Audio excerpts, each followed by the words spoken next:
आखिर भगवान श्री कृष्ण ने क्यों शिशुपाल की सभी गलतियों को माफ किया? आखिर शिशुपाल क्या लगता था भगवान श्री कृष्ण का? आखिर भगवान श्री कृष्ण ने क्यों इतना अपमान सहा? आखिर क्या है इसके पीछे का रहस्य? चलिए जानते हैं इस वीडियो के माध्यम से। महाभारत की घटनाओं में अनेक रहस्य छुपे हुए हैं, जिनमें एक अत्यंत रोचक प्रसंग है शिशुपाल की 100 गलतियां और भगवान श्री कृष्ण द्वारा उन्हें माफ करना। यह केवल एक कथा नहीं, बल्कि धर्म, वचन, क्षमा और मर्यादा का अद्भुत संगम है। शिशुपाल का जन्म एक राजसी कुल में हुआ था। वह चेदी देश का राजा था और कुंती का भतीजा था, अर्थात वह श्री कृष्ण का रिश्तेदार भी था। उसका असली नाम शिशुपाल था, लेकिन जन्म के समय ही उसमें कई दोष मौजूद थे। वह 4 आंखों और 4 हाथों के साथ जन्मा था, जो एक अभिशाप की निशानी मानी गई। उनके माता पिता इस दृश्य को देखकर बहुत भयभीत हो गए और उसे त्यागने की सोचने लगे। लेकिन तभी एक आकाशवाणी हुई कि जब यह बालक किसी विशेष व्यक्ति की गोद में जाएगा, तभी इसके दोष समाप्त होंगे और वह व्यक्ति इसका अंत भी करेगा। अनेक राजाओं की गोद में शिशुपाल को रखा गया, लेकिन कोई लाभ नहीं हुआ। अंततः जब उसे श्री कृष्ण की गोद में रखा गया, तो उसकी 4 आंखें 2 में बदल गई और 2 हाथ शरीर में समा गए। यह देखकर सभी आश्चर्यचकित रह गए, लेकिन माँ का हृदय व्याकुल हो उठा और वह जानती थी कि भविष्य में कृष्ण ही उसके पुत्र का वध करेंगे। शिशुपाल की मां ने श्री कृष्ण से करुणापूर्वक अनुरोध किया कि वह उसके पुत्र को क्षमा करें और उसका वध न करें।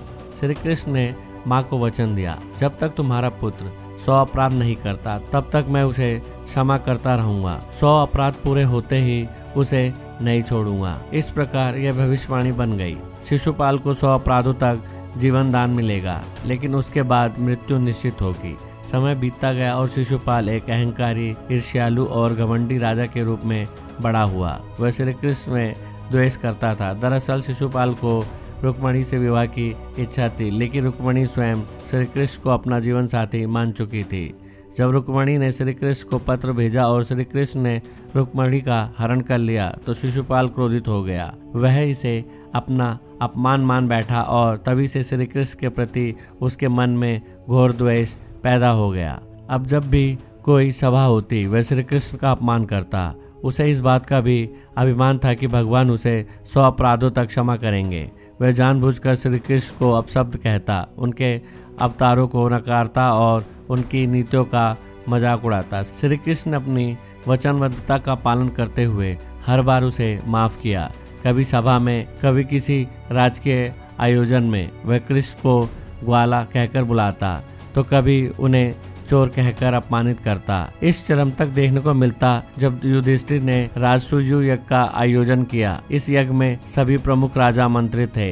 भीष्म, द्रोणाचार्य, विदुर, कृपाचार्य, कर्ण, दुर्योधन, शकुनी और अन्य कई वीर। राजसूय यज्ञ की सबसे महत्वपूर्ण रस्म होती है अग्र पूजा, जिसमें सबसे योग्य व्यक्ति का पहले सम्मान किया जाता है। सभी ने मिलकर तय किया कि इस योग्य व्यक्ति के रूप में श्री कृष्ण का सम्मान होना चाहिए, क्योंकि वह धर्म के रक्षक और सच्चे ईश्वर हैं। जैसे ही युधिष्ठिर ने श्री कृष्ण की अग्र पूजा शुरू की, वैसे ही शिशुपाल क्रोध में उठा। शिशुपाल ने सभा के बीच में खड़े होकर श्री कृष्ण को अपमानित करना शुरू कर दिया। उसने श्री कृष्ण को नीच कुल में जन्मा, राजनीति का खिलाड़ी, गोपियों को भटकाने वाला और न जाने कितने कटु शब्दों से नवाजा। सभा स्तब्ध थी। सभी योद्धा ये सब सुन रहे थे, लेकिन श्री कृष्ण शांत थे। वह एक एक करके शिशुपाल की गिनती कर रहे थे। शिशुपाल ने अपना 100वां अपराध भी पार कर लिया और जैसे ही उसने 101 अपशब्द बोला, श्री कृष्ण ने अपने सुदर्शन चक्र को उठाया। सभा में उपस्थित सभी लोग स्तब्ध रह गए। श्री कृष्ण के मुखमंडल पर कोई क्रोध नहीं था, केवल धर्म का तेज था। उन्होंने बिना एक शब्द कहे अपने सुदर्शन चक्र को घुमाया और एक ही क्षण में शिशुपाल का मस्तक धड़ से अलग कर दिया।